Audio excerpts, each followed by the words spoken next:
నమస్తే welcome to hello doctor. ఈ రోజు హలో డాక్టర్ లో అంకుర హాస్పిటల్ నుండి consultant in paediatrics, pulmonology and allergy doctor Srinivas Jakka గారు మనతో పాటు స్టూడియోలో ఉన్నారు. చాలా మంది పిల్లల్లో మనం చూస్తే కనుక రెగ్యులర్ గా వాళ్ళు జలుబు దగ్గు సమస్యలతో బాధపడుతూ ఉంటారు. అసలు ఎందుకు ఇలా ఫ్రీక్వెంట్ గా వాళ్ళు సఫర్ అవుతూ ఉంటారు జలుబు దగ్గు సమస్యలతో? కారణాలు ఏంటి, లక్షణాలు ఏ విధంగా ఉంటాయి, ఎటువంటి జాగ్రత్త చర్యలు తీసుకోవాలి అండ్ ఎస్పెషల్లీ ట్రీట్మెంట్ ఆప్షన్స్ ఏంటి డాక్టర్ అడిగి తెలుసుకుందాం. Hello doctor. హలో, నమస్కారం అండి.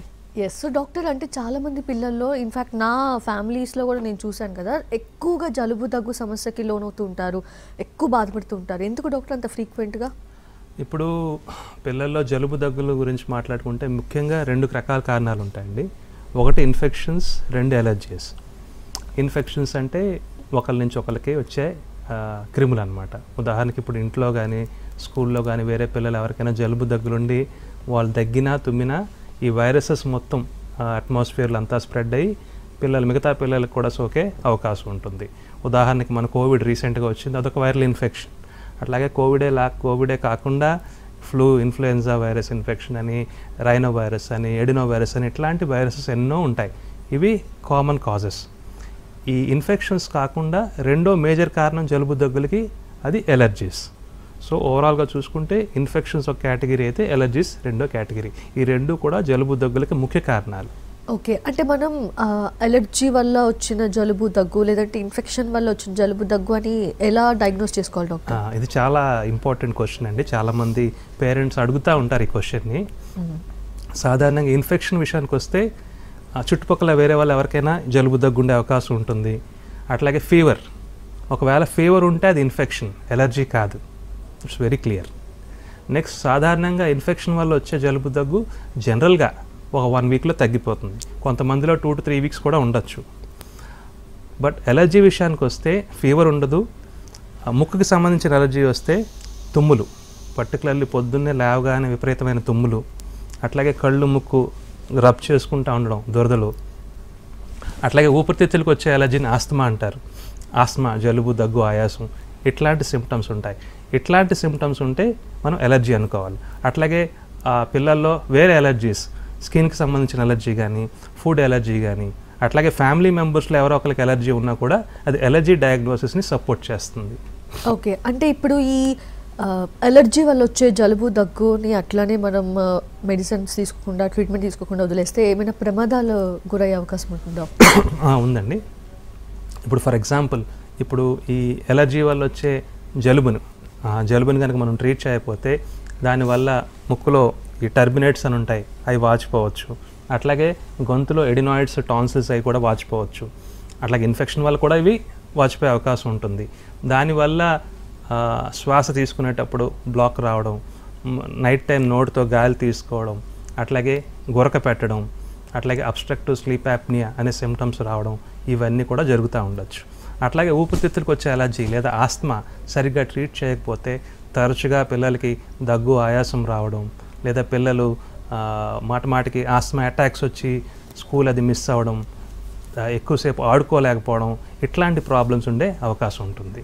అండ్ డాక్టర్, చాలామంది చూస్తే అంటే పెద్దవాళ్ళు వేసుకునే ట్యాబ్లెట్స్ని సగం చేసి పిల్లలకి వేస్తూ ఉంటారు. అంటే సెల్ఫ్ మెడికేషన్ వాళ్ళే ఇచ్చేస్తూ ఉంటారు డాక్టర్ని కన్సల్ట్ చేయకుండా. అసలు డాక్టర్ని ఎప్పుడు కన్సల్ట్ చేయాల్సిన అవసరం ఉంటుందంటారు డాక్టర్? ఓకే, సో ఇది చాలా మంచి ప్రశ్న అమ్మ. ఎందుకంటే ఇది పెద్దవాళ్ళకి ఇచ్చే ట్యాబ్లెట్, హాఫ్ ట్యాబ్లెట్, 1/4 ట్యాబ్లెట్ అట్లా వాడకూడదు. ఎందుకంటే పిల్లలకి మనం వెయిట్ బట్టి మనం క్యాలిక్యులేట్ చేసి ఇస్తాం. అట్లాగే ప్రతి డ్రగ్కి అప్పర్ లిమిట్ ఉంటుంది. సో ఎప్పుడు కూడా మనం ఆ డోస్ చూసుకుని వాడుకోవాలి. సెల్ఫ్ మెడికేషన్ అనేది చేసుకోకూడదు. నెక్స్ట్, డాక్టర్ని ఎప్పుడు కలవాలంటే సాధారణంగా ఇప్పుడు ఇన్ఫెక్షన్స్ విషయానికి వస్తే ఈ జలుబు దగ్గు 1 వీక్లో తగ్గిపోతూ ఉంటుంది. అట్లాగే 1 వీక్ అంటే ఎక్కువ ఉన్నా లేదా ఈ కాంప్లికేషన్స్ ఉన్నా కలవాలి. అయితే ఎట్లాంటి కాంప్లికేషన్స్ రావచ్చు? ఈ ఇన్ఫెక్షన్ ఊపిరితిత్తుల్లోకి వస్తే దాన్ని న్యూమోనియా అంటారు. ఓకే, అప్పుడు జలుబు దగ్గుతో పాటు హై ఫీవర్, ఆయాసం ఇవి ఉంటాయి. అట్లాగే కొంతమందికి ఈ వైరల్ ఇన్ఫెక్షన్స్ వల్ల ఆస్తమా అటాక్స్ వస్తాయి. అలాంటప్పుడు, లేదా నేను ఆల్రెడీ చెప్పాను ఇక్కడ ఎడినాయిడ్స్, టాన్సిల్స్ పెరిగి అబ్స్ట్రక్టివ్ స్లీప్ యాప్నియా సిమ్టమ్స్ ఉన్న ఇట్లాంటి ఈ ఇన్ఫెక్షన్స్ వల్ల వచ్చే కాంప్లికేషన్స్ ఉంటే అప్పుడు మనం డెఫినెట్గా డాక్టర్ని సంప్రదించాల్సి ఉంటుంది. ఓకే.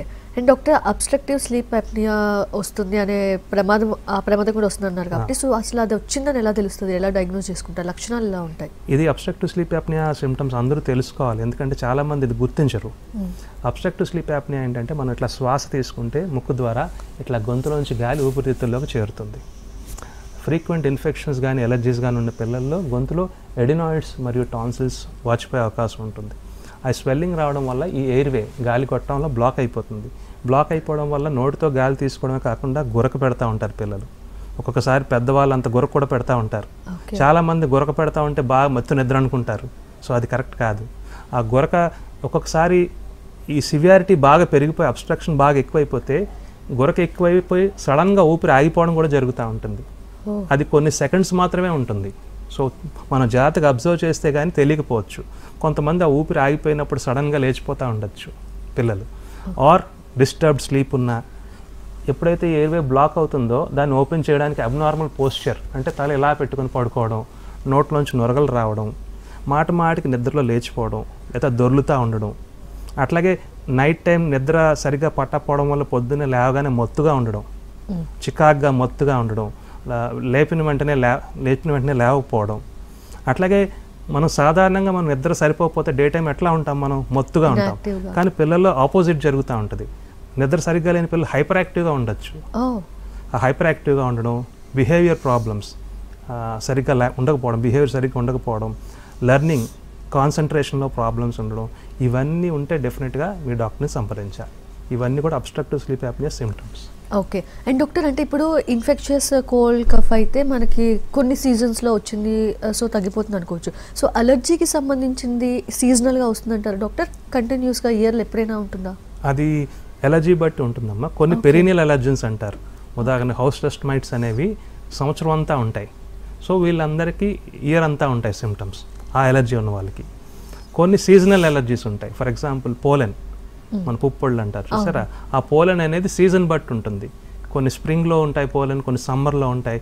అట్లా ఆ పోలెన్ ఉండే సీజన్ బట్టి ఆ ఎలర్జీస్ ఉంటాయి. సో ఎలర్జీ బట్టి కొంతమందికి ఇయర్ అంతా ఉండొచ్చు సిమ్టమ్స్, కొంతమందికి పర్టికులర్ సీజనల్ ఉండొచ్చు. ఓకే. సో సీజనల్గా వచ్చేవి ఎక్కువ ప్రమాదకరమా డాక్టర్, లేదంటే ఇట్లా ఏదన్నా అలర్జీకి సంబంధించిన వచ్చిన ఎక్కువ ప్రమాదం అంటారా? ఎక్కువ ప్రమాదం అనేది సిమ్టమ్స్ సివియారిటీ బట్టి ఉంటుంది. ఓకే. ఇప్పుడు ఒకే ఎలర్జీ ఉన్న వాళ్ళకి మైల్డ్గా అప్పుడప్పుడు తుమ్ముతూ ఉంటారు, మేజర్ ప్రాబ్లం ఉండదు. కొంతమందికి లేవగానే ఒక 10-15 నిమిషాలు తుమ్మడం, తర్వాత అదే ఎలర్జీ వల్ల ఆస్మా అటాక్ రావడం, అదే నైట్ నిద్ర పట్టకపోవడం, ఇది సివియర్ సిమ్టమ్స్. ఓకే. సో మనము ఆ సిమ్టమ్ సివియారిటీ బట్టి చూసుకోవాలి. ఓకే. సో ట్రీట్మెంట్ ఆప్షన్స్ విషయానికి వస్తే ఎలా ఉంటాయి డాక్టర్ ట్రీట్మెంట్స్? ఇప్పుడు 2 కారణాలు అనుకున్నాం, ఇన్ఫెక్షన్స్, ఎలర్జీస్. ఈ ఇన్ఫెక్షన్స్ అన్నీ కూడా సాధారణంగా ఇవన్నీ viral infections. So viral infections అన్నీ కూడా సెల్ఫ్ లిమిటింగ్, అంటే వాటంతా అదే తగ్గిపోతాయి. ఈ వైరల్ ఇన్ఫెక్షన్స్కి మనము యాంటీబయాటిక్స్ వాడకూడదు. ఇది చాలా ఇంపార్టెంట్ గుర్తుపెట్టుకోవడం. ఎందుకంటే ఇన్ఫెక్షన్స్ మెయిన్గా 2 రకాలు, ఒకటి వైరల్, 2 బ్యాక్టీరియల్. సో యాంటీబయాటిక్స్ అనేది anti bacterial medicines. So viral ఇన్ఫెక్షన్స్లో వాటి రోల్ ఏమీ ఉండదు. ఇట్లా తరచుగా యాంటీబయాటిక్స్ వాడడం వల్ల యాంటీబయాటిక్ రెసిస్టెన్స్ వచ్చి నిజంగా అవసరమైనప్పుడు పని చేయకపోవడం రిస్క్ ఉంటుంది. సో వైరల్ ఇన్ఫెక్షన్స్కి సిమ్టమాటిక్ ట్రీట్మెంట్, ఫీవర్కి ఫీవర్ మెడిసిన్, అట్లాగే లిక్విడ్స్ ఇవ్వడం, రెస్ట్ ఇవ్వడం, ఇట్లాంటివి చేసుకోవచ్చు. అదే ఎలర్జీస్ అనుకోండి, ఒకటి ఎలర్జీ ఏదైనా తెలిస్తే వీలైతే అది అవాయిడ్ చేసుకోవడం గురి కాకుండా. నెక్స్ట్ యాంటీ ఎలర్జీ మెడిసిన్స్, ఇంకా కొన్ని ఎలర్జీస్కి ఇమ్యూనోథెరపీ అని కొత్తగా ట్రీట్మెంట్ కూడా వస్తూ ఉంది. ఓకే. పిల్లల్లో ఆస్తమాకి సంబంధించిన లక్షణాలు ఎలా ఉంటాయి డాక్టర్? ఇప్పుడు ఆస్తమాకి విషయానికి వస్తే మెయిన్గా దగ్గు, ఆయాసం, పిల్లి కూతలు, ఈ 3 ఉంటాయమ్మా. ఈ దగ్గు అనేది మెయిన్గా ఆస్తమాలో నైట్ టైం నిద్రపోయే ముందు కానీ నిద్రలో కానీ, అలాగే తెల్లవారుజామున కానీ నిద్ర లేచిన తర్వాత కానీ ఎక్కువ ఉంటాయి. సో డే టైం కంటే నైట్ టైం కాఫ్ ఎక్కువ ఉంటుంది. అట్లాగే ఏదైనా పరిగెట్టినప్పుడు, అట్లాగే ఏదైతే కొన్ని ట్రిగ్గర్స్ అంటాం, చలిగాలి ఎక్స్పోజ్ అయినా, cold air, cold drinks, ice creams, dust, అలాగే గాలి ద్వారా వచ్చే ఎలర్జెన్స్, వీటన్నిటికి ఎక్స్పోజ్ అయినప్పుడు ట్రిగ్గర్ అవుతూ ఉంటుంది. దగ్గుతో పాటు ఆయాసం, అగైన్ ఆయాసం కూడా చాలామంది గుర్తించకపోవచ్చు. ఆయాసంలో 2 ఉంటాయి. ఒకటి ఫాస్ట్ బ్రీతింగ్, ఊపిరి వేగంగా తీసుకోవడం. రెండోది బ్రెత్లెస్నెస్, డొక్కలు ఎగరేయడం, ఊపిరితిత్తుల లోపలికి డొక్కలు ఎగరేస్తున్నట్టు బ్రీత్ చేస్తూ ఉంటారు. సో ఇది ఆయాసం. మూడోది పిల్లి కూతలు, ఇది కూడా చాలామంది కన్ఫ్యూజ్ అవుతూ ఉంటారు గొరకతో వేరే సౌండ్స్తో. పిల్లి కూతలు అనేది సన్న విజిల్లా ఉంటుంది గాలి వదిలేటప్పుడు. సో దగ్గు, ఆయాసం, పిల్లి కూతలు ఈ 3 సిమ్టమ్స్ బట్టి మనం ఆస్మా డయాగ్నోస్ చేయగలుగుతాం. ఓకే, అంటే ఏజ్ ఫ్యాక్టర్ ఏమైనా ఉంటుందా డాక్టర్ అసలు? లేదంటే మీరు ఎన్నో కేసెస్ని డీల్ చేస్తారు కాబట్టి అసలు పిల్లలు ఎక్కువ ఏ ఏజ్ గ్రూప్లో ఇలాంటి ప్రాబ్లమ్స్ చూస్తూ ఉంటారు? ఈ అగైన్ మళ్ళీ మనం ఈ ఇన్ఫెక్షన్స్ విషయానికి వస్తే సాధారణంగా పిల్లలు ఎప్పుడైతే చైల్డ్ కేర్ మొదలు పెడతారో, okay, for example day care కానీ, నర్సరీ కానీ, స్కూల్ కానీ ఎప్పుడు మొదలు పెడతారో అప్పుడు ఎక్కువ చూస్తూ ఉంటాం. లేదా ఎవరైనా ఇంట్లో బ్రదర్స్ కానీ సిస్టర్స్ కానీ స్కూల్కి వెళ్ళినా వాళ్ళ నుంచి వీళ్ళకి రావచ్చు. అదొకటి. ఈ ఎలర్జీస్ విషయానికి వస్తే కూడా ట్రెడిషనల్గా ఒక స్కూల్ ఏజ్ పిల్లల్లో చూస్తూ ఉంటాం. ఇప్పుడైతే ఎలర్జీస్ బాగా పెరుగుతున్నాయి మన దేశంలో కూడా, ఎర్లీ ఏజెస్లో కూడా చూస్తూ ఉన్నాం. సో ఎలర్జీస్ విషయానికి వస్తే ఎక్స్పోజర్ బట్టి ఉంటుంది. ఇప్పుడు ఇండోర్ ఎలర్జీస్ అనుకోండి ఎప్పుడైనా స్టార్ట్ అవ్వచ్చు. లేదా అవుట్డోర్ ఎలర్జీస్ అంటే ఎప్పుడైతే చైల్డ్ బయటకు ఎక్కువగా ఎక్స్పోజ్ అవుతున్నాడో, స్కూల్కి వెళ్ళడం మొదలు పెడుతున్నాడో అప్పుడు సాధారణంగా మనం చూస్తూ ఉంటాం. ఓకే. అండ్ డాక్టర్, అంటే ఇమ్యూనిటీ తక్కువ ఉండటం వల్ల పిల్లల్లో ఎక్కువ ఈ ఇన్ఫెక్షన్స్ చూస్తూ ఉంటామనేది చెప్తూ ఉంటారు. అసలు అది ఎంతవరకు కరెక్ట్? ఒకవేళ కరెక్ట్ అయితే వాళ్ళలో ఇమ్యూనిటీని బూస్ట్ చేయడానికి ఏమన్నా ఆపర్చునిటీస్ ఉంటాయా? ఎస్. సో అగైన్ ఇది చాలామంది పేరెంట్స్ అడుగుతూ ఉంటారు. సాధారణంగా పిల్లలకి ఎప్పుడైతే మనం ఇందాక అనుకున్నట్టు స్కూల్స్ మొదలైనప్పుడు ఫస్ట్ టైం ఎక్స్పోజ్ అయినప్పుడు ఇన్ఫెక్షన్స్ వస్తూ ఉంటాయి. వీళ్ళలో ఇయర్కి 6 to 8 times రావడం అనేది normal. Okay. So that is normal. Studies కూడా ఉన్నాయి. సో ఎప్పుడైతే ఫస్ట్ 1 to 2 years ఎక్స్పోజ్ అవుతారో గ్రాడ్యువల్గా ఇమ్యూనిటీ ఆటోమేటిక్గా బిల్డప్ అవుతుంది. ఉదాహరణకి ఇప్పుడు మనం కోవిడ్ ఫస్ట్ వేవ్కి థర్డ్ వేవ్కి ఎట్లా చూసాం? ఫస్ట్ వేవ్ చాలా ప్రాబ్లమ్ సఫర్ చేసాం. థర్డ్ వేవ్ వచ్చేటప్పటికి ఇన్ఫెక్షన్ గురవడం వల్ల అయితేనేంటి, వ్యాక్సినేషన్ తీసుకోవడం వల్ల అయితే థర్డ్ వేవ్ వచ్చేటప్పటికి అంత తీవ్రత లేదు. సో అట్లాగే ఈ ఇన్ఫెక్షన్స్కి ఎప్పుడైతే ఎక్స్పోజ్ అవుతూ ఉంటారో ఆటోమేటిక్గా ఇమ్యూనిటీ బిల్డప్ అవుతుంది. సో 2 to 3 years తర్వాత ఫస్ట్ 2 years అంతా ఫ్రీక్వెంట్గా మనం చూడం. ఓకే. అండ్ ఫుడ్కి సంబంధించి ఎస్పెషల్లీ ఎటువంటి కేర్ తీసుకోవాలి డాక్టర్ పిల్లలకి సంబంధించి? ఎలర్జీస్ లేదా ఇన్ఫెక్షన్స్ రాకుండా ప్రత్యేకమైన ఫుడ్ అయితే ఏమీ లేదు. మనం బ్యాలెన్స్డ్ డైట్ ఏదైతే అంటామో, మనం carbohydrates, proteins, fats, vitamins, minerals అన్నీ ఉండాలి. అయితే ఎట్లా ఇప్పుడు చాలామంది డైట్ విషయంలో చాలా అపోహలకి ఇవి తినకూడదు, కార్బ్స్ తినకూడదు, ఎట్లాగా పిల్లల మీద అట్లాంటివి ఏం చేయొద్దు దయచేసి.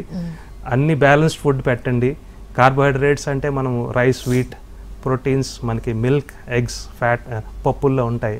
అట్లాగే విటమిన్స్ అండ్ మినరల్స్ మన వెజిటబుల్స్ అండ్ ఫ్రూట్స్లో ఉంటాయి. సో ఇవన్నీ బ్యాలెన్స్ డైట్ పెట్టుకుంటే మనకి వాళ్ళకి పౌష్టికాహారం అంతా వస్తుంది. కొంతమంది పిల్లలకి విటమిన్ డెఫిషియన్సీస్ ఉండొచ్చు, వాళ్ళు విటమిన్ సప్లిమెంట్స్ ఇచ్చుకోవచ్చు. ఓకే. సో అట్లాగే వ్యాక్సినేషన్ కూడా important.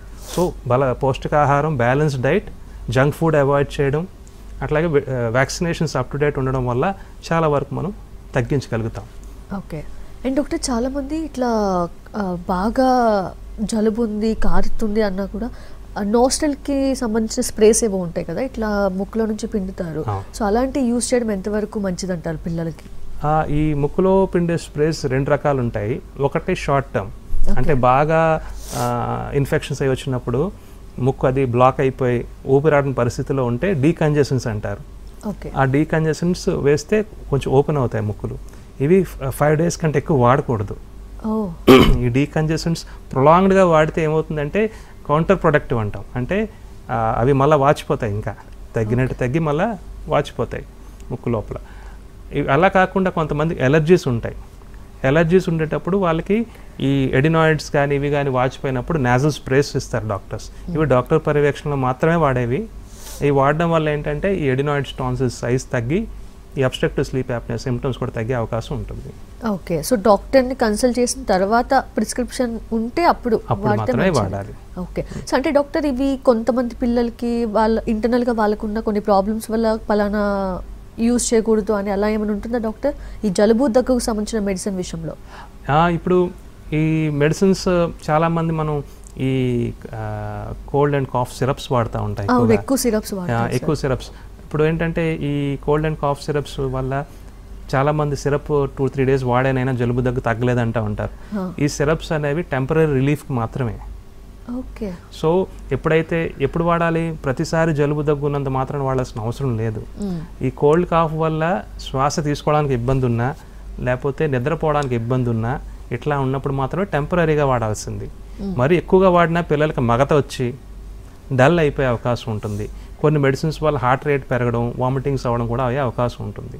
So cold and cough syrups తగినంత మాత్రమే, అవసరమైనంత మాత్రమే వాడుకోవాలి. నెంబర్ 1. అండ్ ఆల్రెడీ మనం ఇందాక యాంటీబయాటిక్స్ అవి కూడా చెప్పుకున్నాం. యాంటీబయాటిక్స్ అనేది కోల్డ్ అండ్ కాఫ్కి వాడే మందు కాదు. అది బ్యాక్టీరియల్ ఇన్ఫెక్షన్ వచ్చినప్పుడు మాత్రమే డాక్టర్ పర్యవేక్షణలో వాడాల్సిన మెడిసిన్. రెండోది. సో ఈ రెండు మనం కేర్ఫుల్గా వాడుకోవాలి. అండ్ కొంతమంది డాక్టర్ ఒకసారి డాక్టర్ని కన్సల్ట్ చేస్తారు, డాక్టర్ ఏదైతే ప్రిస్క్రిప్షన్ ఇస్తారో అది వాళ్ళ దగ్గరే అట్టు పెట్టుకుంటారు. సో నెక్స్ట్ టైం జలుబు దగ్గు రిపీట్ అయితే అగైన్ కన్సల్టేషన్కి వెళ్లకుండా సేమ్ మెడిసిన్ వాళ్ళే మెడికల్ షాప్కి వెళ్ళి తెచ్చుకొని వాడటం జరుగుతూ ఉంటాయి. సో అసలు సేమ్ మెడిసిన్ వాడడం అనేది ఎంతవరకు కరెక్ట్ సార్? అది యాక్చువల్గా కరెక్ట్ కాదమ్మా. ఇప్పుడు మన దగ్గర మన దేశంలో ప్రాబ్లం ఏంటంటే medicines are unregulated.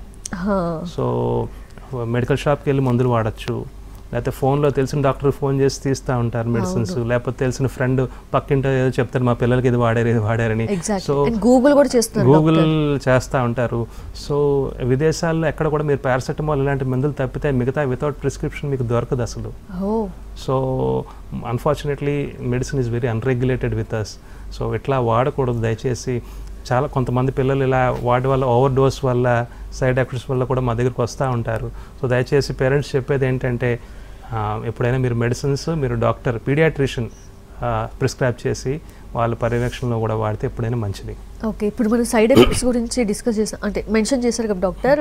Side effects అంటే ఎటువంటి సైడ్ ఎఫెక్ట్స్ రావచ్చు ఇట్లా ఇర్రెగ్యులర్ మెడిసిన్స్ వాడటం వల్ల? అది బ్రాడ్గా చెప్పడం కష్టం. అది ఈచ్ డ్రగ్కి పర్టికులర్ సైడ్ ఎఫెక్ట్స్ ఉంటాయి. బట్ జనరల్గా ఓవర్ డోస్ వల్ల వామిటింగ్స్ ఉండొచ్చు, కడుపు నొప్పి ఉండొచ్చు, అట్లాగే కొన్ని కోల్డ్ అండ్ కాఫ్ సిరప్స్ వల్ల మగత డ్రౌజినెస్ రావచ్చు, అట్లాగే హార్ట్ రేట్ పెరగడం, ఇట్లాంటి సాల్బెటమాల్ ఉండే మెడిసిన్ వల్ల హార్ట్ రేట్ పెరగడం, ఇట్లాంటి సిమ్టమ్స్ ఉండే అవకాశం ఉంటుంది. ఓకే, సో జలుబు దగ్గుతో బాధపడే పిల్లలు, అంటే ఫ్రీక్వెంట్గా బాధపడే పిల్లలకి ఇన్ఫెక్షన్ వల్ల కానివ్వండి, అలర్జీ వల్ల, వాళ్ళకి స్పెషల్గా ఈ ఫుడ్ పెడితే మంచిది అని ఏమైనా ఉంటుందా డాక్టర్? పర్టికులర్గా ఈ ఫుడ్ తింటే వాళ్ళకి ఇన్ఫెక్షన్ రాదు లేదా ఎలర్జీ రాదని ఎలా లేదు. ఆల్రెడీ మనం అనుకున్నాం ఒక బ్యాలెన్స్ డైట్ పెట్టుకోవాల్సి ఉంటుంది. అయితే కొంతమంది కొన్ని ఫుడ్ ఎలర్జీస్ ఉంటాయి. ఓకే, సో ఈ ఫుడ్ పెడితే వాళ్ళకి ఈ జలుబు దగ్గులు కానీ రియాక్షన్స్ కానీ వస్తూ ఉంటాయి, అది అవాయిడ్ చేసుకోవాలి. సో అది ఎట్లా తెలుస్తుంది మీకు? ఏదైనా ఫుడ్కి 4-5 సార్లు కన్సిస్టెంట్గా ఎక్స్పోజ్ అయినప్పుడు, కన్సిస్టెంట్గా మీకు ఏమైనా సిమ్టమ్స్ కనపడితే ఆ ఫుడ్ మీకు పడనట్టు. అప్పుడు మీరు డాక్టర్ దగ్గరికి వెళ్తే కొన్ని ఫుడ్స్కి మనం ఎలర్జీ టెస్ట్ కూడా చేసుకోవచ్చు.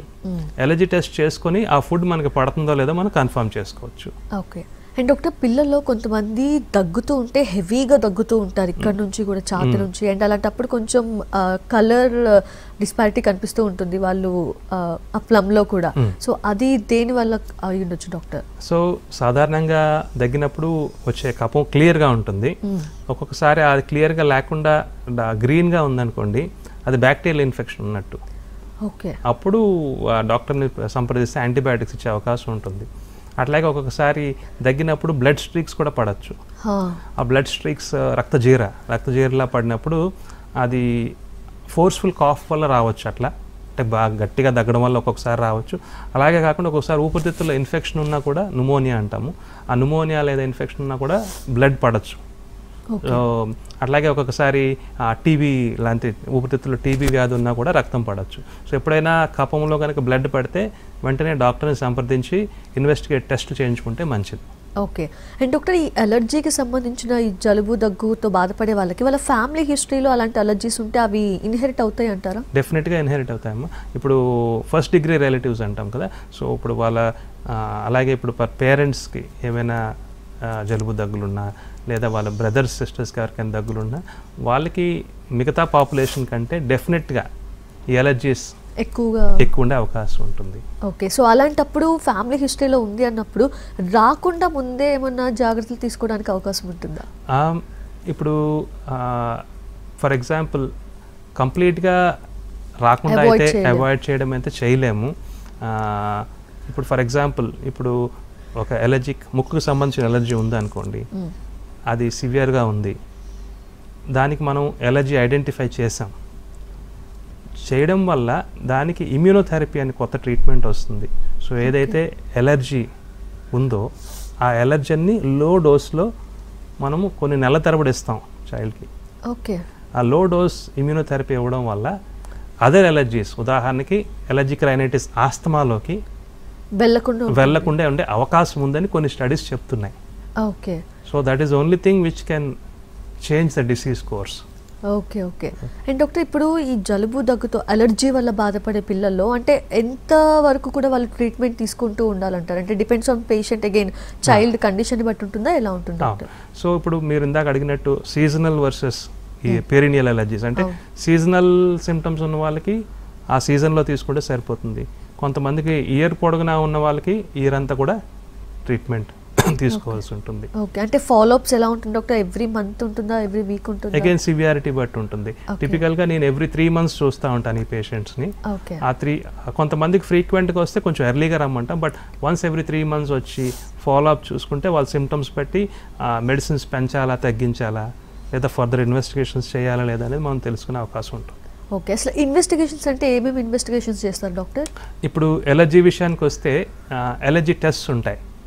ఈ ఎలర్జీ టెస్ట్ 2 రకాలు ఉంటాయి. ఒకటి స్కిన్ ప్రిక్ టెస్ట్ అంటాం, అంటే ఏదైతే ఎలర్జీ అనుకుంటున్నామో అది స్కిన్ మీద పెట్టి ప్రిక్ చేసి రియాక్షన్ వస్తుందా లేదా చూస్తాం. ఓకే. అలాగే బ్లడ్ టెస్ట్ కూడా ఉంటాయి. సో ఈ స్కిన్ ప్రిక్ టెస్ట్ కానీ బ్లడ్ టెస్ట్ కానీ చేయడం వల్ల ఏదైనా పర్టికులర్ ఎలర్జీస్ ఉన్నాయా లేదా అని మనకు తెలుసుకునే అవకాశం ఉంటుంది. ఓకే. అండ్ డాక్టర్, కొన్ని డిసీజెస్కి మనం కొన్ని మెడిసిన్ వాడుతున్నప్పుడు పర్టికులర్ ఫుడ్ అవాయిడ్ చేయాలని చెప్తూ ఉంటారు. సో అలా చూస్తే మనం ఈ ఎలర్జీ ఆర్ ఇన్ఫెక్షన్స్కి సంబంధించిన జలుబు దగ్గుకు మెడిసిన్ వాడేటప్పుడు ఆ మెడిసిన్స్ వల్ల ఏమైనా ఫుడ్ మనం అవాయిడ్ చేయాల్సి ఉంటుందంటారా పిల్లల్లో? జనరల్గా అయితే అలోపతిలో అట్లాగేం ఉండదు. ఓకే. బట్ జనరల్గా ఈ ఎలర్జీస్ ఉన్న వాళ్ళకి చాలామందికి చల్లటి పడవు. ఉదాహరణకి మనకి కోల్డ్ డ్రింక్స్ అనుకోండి, ఐస్ క్రీమ్స్ అనుకోండి, జనరల్గా అవి చెప్తా ఉంటాం. బట్ జనరల్గా ఆర్ వాళ్ళకి ఏదైనా ఫుడ్ పడట్లేదు అనుకుంటే అది పర్టికులర్గా అవాయిడ్ చేయమని చెప్తాం. ఓకే. అంతేగాని ఈ మెడిసిన్ వాడటం వల్ల ఇలాంటి ఫుడ్ మనం అవాయిడ్ చేయాలి లేదా ఎలాంటి ఫుడ్ తీసుకోవాలని సాధారణంగా ఏముండదు. కాకపోతే కొన్ని మెడిసిన్స్ ఫుడ్ ముందు తీసుకోవాలని చెప్తాము, కొన్ని మెడిసిన్స్ ఫుడ్ తర్వాత తీసుకోవాలని చెప్తాం జనరల్గా. ఓకే. సో నాన్ వెజ్, వెజ్కి సంబంధించి ఆ తేడా కూడా ఏం లేదంటారు డాక్టర్? ఏదైనా మంచిదే అంటారు? ఏదైనా తినొచ్చు.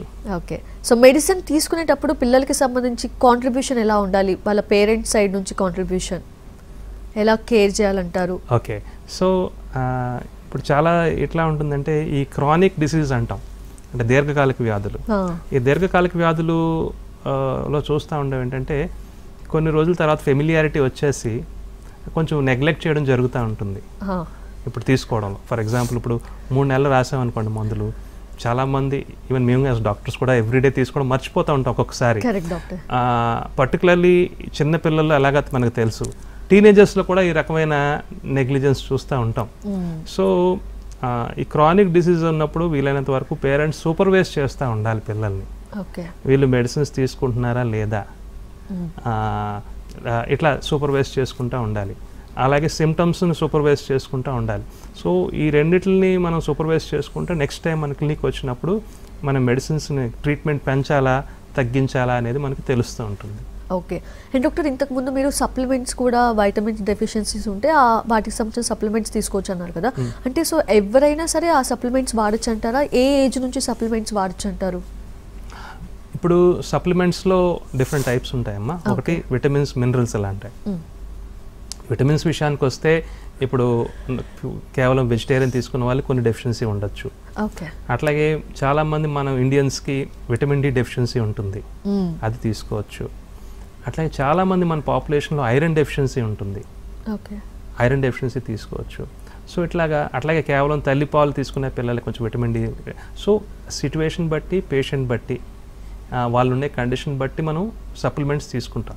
అంటే ఏ ఏజ్ నుంచి స్టార్ట్ చేయొచ్చు డాక్టర్? ఆఫ్ కోర్స్ మేము న్యూ బార్న్ బేబీ నుంచి కూడా విటమిన్ సప్లిమెంట్స్ స్టార్ట్ చేస్తాం. బ్రెస్ట్ ఫెడ్ బేబీస్ ఉన్నారనుకోండి, వాళ్ళకి విటమిన్ డి సప్లిమెంట్స్ అవి రాసిస్తాం న్యూ బార్న్ బేబీ నుంచి. కాకపోతే ఏంటంటే ఏజ్ బట్టి డోస్ మారుతూ ఉంటుంది, అదొకటి చూసుకోవాలి. సో సప్లిమెంట్స్ అనేది ఏజ్కైనా తీసుకోవచ్చు, కాకపోతే ఏ విటమిన్స్ అవసరం, ఎంత డోస్ అవసరం అనేది చూసుకోవాలి. ఓకే. అండ్ డాక్టర్, డెలివరీ అయిన తర్వాత బేబీకి ఫీడ్ చేసేటప్పుడు మదర్ బేబీకి ఏమన్నా ఇట్లాంటి జలుబు దగ్గు వస్తుంది అంటే అప్పుడు ట్రీట్మెంట్ ఎలా ఉంటుంది డాక్టర్? మదర్కి ఉంటుందా లేదంటే బేబీకి ఉంటుందా? ఇప్పుడు మదర్కి ఏమైనా జలుబు దగ్గు వచ్చింది అనుకోండి, బేబీతో చాలా సన్నిహితంగా ఉంటుంది కాబట్టి బేబీకి కూడా ఇన్ఫెక్షన్ వచ్చే అవకాశం ఉంటుంది. సో అప్పుడు జనరల్గా మేమేం చెప్తామంటే బ్రెస్ట్ ఫెడ్ మదర్స్ పాలు అది ఇచ్చేటప్పుడు ఒక మాస్క్ అది పెట్టుకొని ఫీడ్ చేయమని చెప్తాం. బేబీ కూడా అలాంటి వస్తే సింపుల్గా అగైన్ మళ్ళా న్యూ బార్న్ బేబీస్కి వాళ్ళకి వీలైనంత వరకు మెడిసిన్స్ అవాయిడ్ చేస్తూ ఉంటాం. Okay. So simple nozzle drops అవి ఇచ్చి ఏవైనా మేజర్ వార్నింగ్ సైన్స్ ఉంటే రమ్మని చెప్తాం. ఓకే. సో అంటే ఆ పాలు ఇవ్వటం వల్ల త్రూ పాలు ఇన్ఫెక్షన్ అనేది సోకదంటారా డాక్టర్? జలుబు దగ్గుకు సంబంధించి. జలుబు దగ్గు ఇప్పుడు తుమ్ము దగ్గు వల్ల రావచ్చు, అదొక రూట్. సెకండ్, ఇప్పుడు మదర్కి వైరీమియా అంటాం, అంటే బ్లడ్లో వైరస్ ఎక్కువ ఉందనుకోండి, అది మిల్క్లో వచ్చే అవకాశం ఉంటుంది. కాకపోతే మనం ఎప్పుడు బ్యాలెన్స్ చేసుకోవాలి. బ్రెస్ట్ మిల్క్ వల్ల వచ్చే అడ్వాంటేజ్, అలాగే బ్లడ్లో ఈ మిల్క్ ద్వారా వచ్చే మైనర్ డిసడ్వాంటేజ్ని మనం బ్యాలెన్స్ చేసుకోవాల్సి ఉంటుంది. అంతేగాని మదర్కి ఏ చిన్న ప్రాబ్లం ఉన్నా వెంటనే బ్రెస్ట్ మిల్క్ మానేయాల్సిన పరిస్థితి ఉండదు. డాక్టర్ని సంప్రదించి బ్రెస్ట్ మిల్క్ కంటిన్యూ చేయొచ్చా లేదా అని డిసైడ్ అయినప్పుడు మాత్రమే మదర్ బ్రెస్ట్ ఫీడ్స్ ఆపేయాల్సి ఉంటుంది. ఓకే. అండ్ డాక్టర్, నేను నా ఫ్రెండ్ సర్కిల్ ఎప్పుడో నా ఫ్రెండ్ ఒక అమ్మాయి చెప్తే విన్నాను. తను చిన్నప్పుడంట వాళ్ళ మదర్ ఊమ్లో ఉన్నప్పుడే ఆమ్నియోటిక్ ఫ్లూయిడ్ ఏదో మింగింది కాబట్టి, సో తను లైఫ్ లాంగ్ ఏదో అలర్జీ సంథింగ్ జలుబుతో బాధపడుతూనే ఉండాలి అని ఏదో చెప్పింది డాక్టర్. సో అట్లాంటిది నిజంగా ఉంటుందంటారా? దీన్ని మనం మెకోనియం ఆస్పిరేషన్ అంటాము. ఓకే. కొంతమంది మెకోనియం ఆస్పిరేషన్ లేదా ఉమ్మనీరు మింగితే ఒక్కొక్కసారి అది ఊపిరితిత్తుల్లోకి వెళ్ళడం వల్ల కొంతమంది బేబీస్ పుట్టిన వెంటనే బ్రీతింగ్ డిఫికల్టీస్ ఇట్లాంటివి ఉంటాయి. సో ఇందులో మైల్డ్గా ఉన్న వాళ్ళకి ఏమీ ప్రాబ్లం ఉండకపోవచ్చు, కొంతమందికి సివియర్ ప్రాబ్లమ్స్ రావచ్చు ఈ మెకోనియం ఆస్పిరేషన్ వల్ల. ఇట్లా సివియర్ ప్రాబ్లం వచ్చి లంగ్స్ అయ్యి ఎఫెక్ట్ అయిన పిల్లలు నార్మల్ పాపులేషన్ కంటే కొద్దిగా ఎక్కువ రిస్క్ ఉంటుంది. ఇట్లా వీజింగ్ రావడం, ఆయాసం రావడం, ఇట్లాంటి ఆస్మా లాంటి సిమ్టమ్స్ ఉండే అవకాశం ఉంటుంది. Okay. Thank you doctor Srinivas గారు. Thank you so much. Thanks for all the awareness. Thank you very much. It was my pleasure. Thank you doctor. ఇది వాళ్ళ హలో డాక్టర్. నమస్తే.